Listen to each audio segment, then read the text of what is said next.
मैं उल्लेख करा चुका हूं। राजू दास, महंत हनुमानगढ़ी, सबसे पहले मैं आपका ही रुख करता हूं। जब ये गिरफ्तारी हुई है, आप इसको किस तरीके से देख रहे हैं? उस लड़की ने जो कहा वो गलत कहा, लेकिन उसने माफी मांगी, पोस्ट वापस लिया, लेकिन कुछ उल्लेख हमारे सामने हैं जहां पर टीएमसी के वरिष्ठ नेता हैं, उन पर कोई कार्रवाई नहीं हुई। राजू दास, देखिए, पहले तो दुर्भाग्यपूर्ण घटना रहा है पश्चिम बंगाल के द्वारा कि हरियाणा में जाकर और शर्मिष्ठा की गिरफ्तारी। शर्मिष्ठा ने कोई गलत नहीं कहा, उसने सवाल उठाए भारतीय फौज की शौर्य को लेकर, एवं कहा कि भारतीय सेना ने इतना सुंदर कार्य किया। जितने भी फिल्मी जगत के लोग हैं, एक बार जबान नहीं खोले।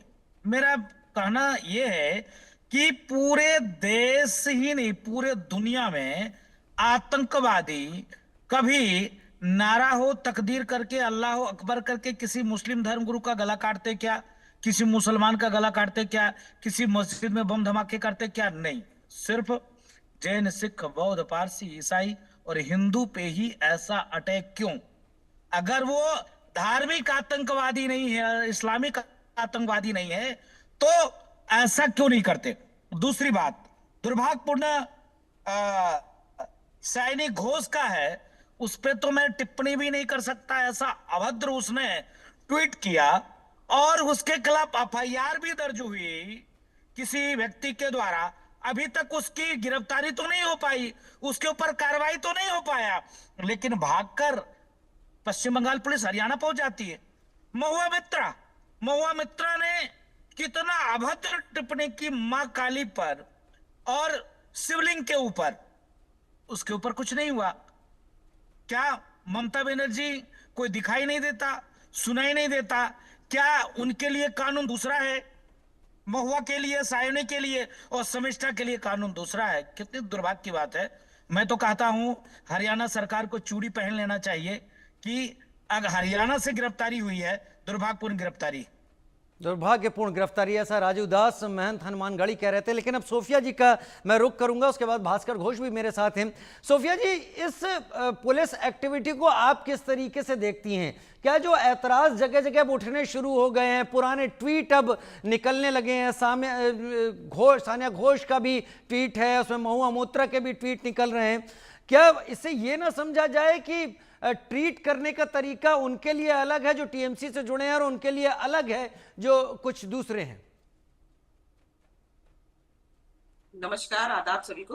देखिए, एक बहुत पुरानी कहावत है, कहा जाता है कि two wrong can not make one right. Exactly. दो गलत को मिलाकर हम एक सही नहीं कर सकते। तो यहाँ कौन गलत है, मैं उसको या पुरानी चीजों को मैं खोलने नहीं आऊंगी कि समय की कमी है। देखिए, जहां तक सोशल मीडिया के यूज का जो आजकल जो ट्रेंड चल रहा है, आजकल जो भी यंगस्टर्स हैं, खासकर अभी हाल में आप देखेंगे रणवीर इलाहाबादी ने बहुत ही भद्दी टिप्पणी की थी, जिसके ऊपर सारे धर्म के लोगों ने मिलकर एफआईआर किया था और उनके पीछे एक कानूनी कार्रवाई भी की गई। तो देखिए, एक मर्यादा होती है। मैं ये नहीं कह रही कि हिंदू, मुस्लिम, सिख, ईसाई, यहाँ पर धर्म को लेकर हम बहुत सेंसिटिव हैं। हम जितने भी इंडियंस हैं, हम अपने अपने धर्म को लेकर बहुत सेंसिटिव हैं।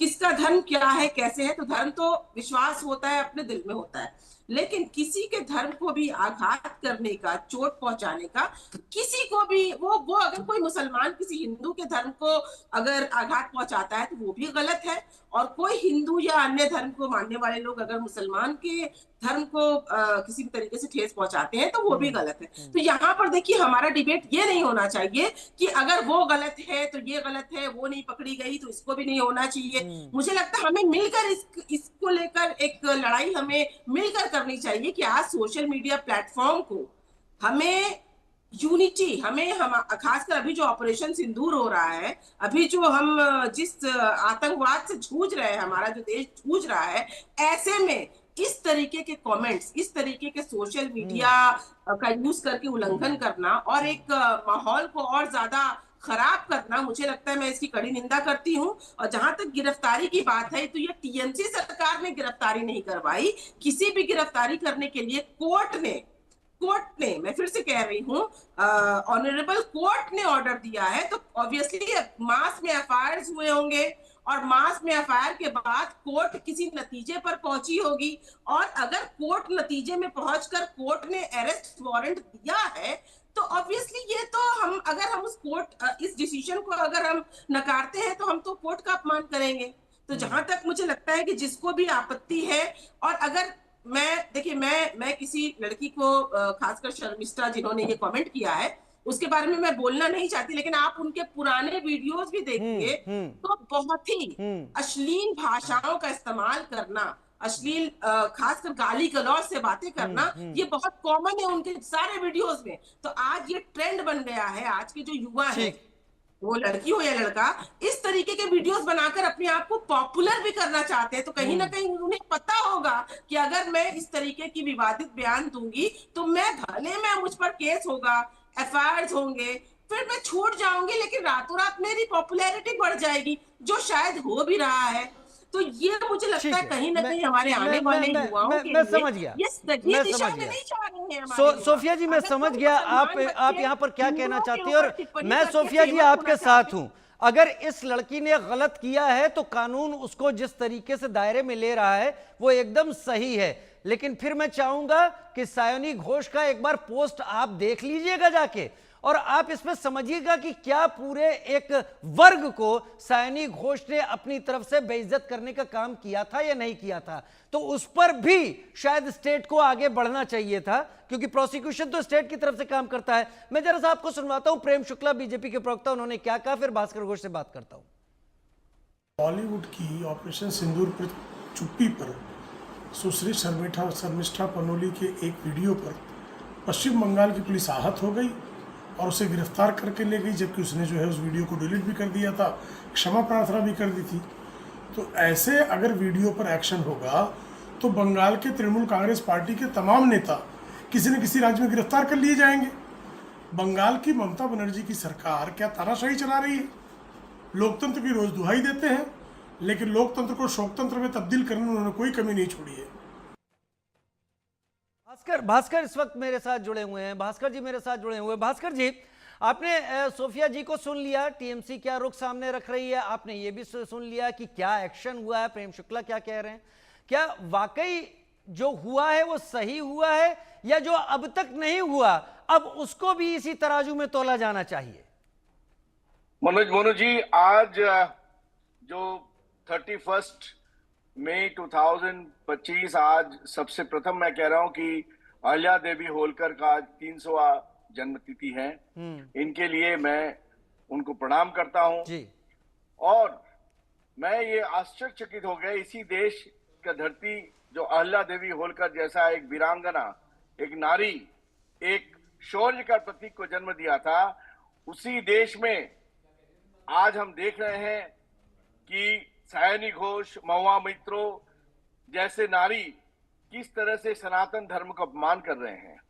मुझे बहुत दुख हो रहा है सुन के कि आज टीएमसी गवर्नमेंट, ममता बनर्जी का जो गवर्नमेंट है, वो ऐसा एक नारी को उन्होंने अरेस्ट करवाया जो महाराष्ट्र से है, बंगाल से ताल्लुकात नहीं है, महाराष्ट्र से है, और उनको हरियाणा में विदाउट मेंशनिंग हरियाणा पुलिस को कोई इंफॉर्मेशन के बगैर अरेस्ट करवा लिया। किस लिए किया?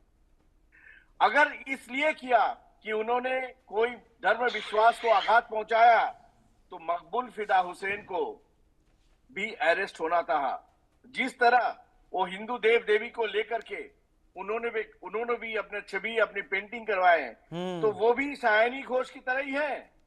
तो मकबूल फिदा हुसैन जब कलकत्ता आए थे तो उनको ममता बनर्जी ने अरेस्ट क्यों नहीं करवाया, क्यों नहीं एफआईआर करवाया? आज जुमे का दिन उनको ये तोहफा देना था उस मुसलमान को जहां पे सिद्दीकी जी है, उस मुसलमान को जहां पे वारिस पठान जो किना आज वारिस पठान के नाम से आज उनका कंप्लेन के आधार पे एक पूरी सरकार एक ऐसे वीरांगना को उन्होंने अरेस्ट करवाया जो खुल के बोलते हैं, खुल के इस आजाद भारत में खुल के बोलते हैं, और उनको अरेस्ट करवा लिया। ये मेरा दुख हो रहा है आज और भी दुख हो रहा है कि हमारे सोफिया खान प्रवक्ता वो कह रहे हैं कि ऐसा होना चाहिए, ऐसा होना चाहिए। अरे सोफिया जी, आपके वहां पे फिराद हकीम के नाम पे कितने एफआईआर हो चुके हैं? ममता बनर्जी उनको एक के बाद एक तोहफा दे रहे हैं, एक के बाद एक कैबिनेट के मंच दे रहे हैं। आपके वहां पे ठीक। सिद्दीकी एक के बाद एक सनातन और हिंदू के प्रति उन्होंने अपना बहुत जहरीला भाषण दिया, बहुत जहरीला, बांग्लादेश बना देंगे। खैर भास्कर भाई, सोफिया जी, मनोज मनु जी, राजू दास जी, अब तो क्योंकि गिरफ्तारी हो चुकी है तो अब अदालत ही तय करेगी, लेकिन इस बात पर जरूर अब चर्चा होगी कि जो अब तक नहीं हुआ, क्या मौका अब भी है? क्या सायनी घोष के उस पोस्ट को लेकर लोग अब आगे बढ़ेंगे, लोग कंप्लेंट दर्ज कराएंगे? और अगर लोगों ने कंप्लेंट दर्ज कराई तब पश्चिम बंगाल सरकार क्या कदम उठाएगी, यह भी देखना होगा। बहुत धन्यवाद मेरे साथ जुड़ने के लिए आप सभी का इस जानकारी के साथ।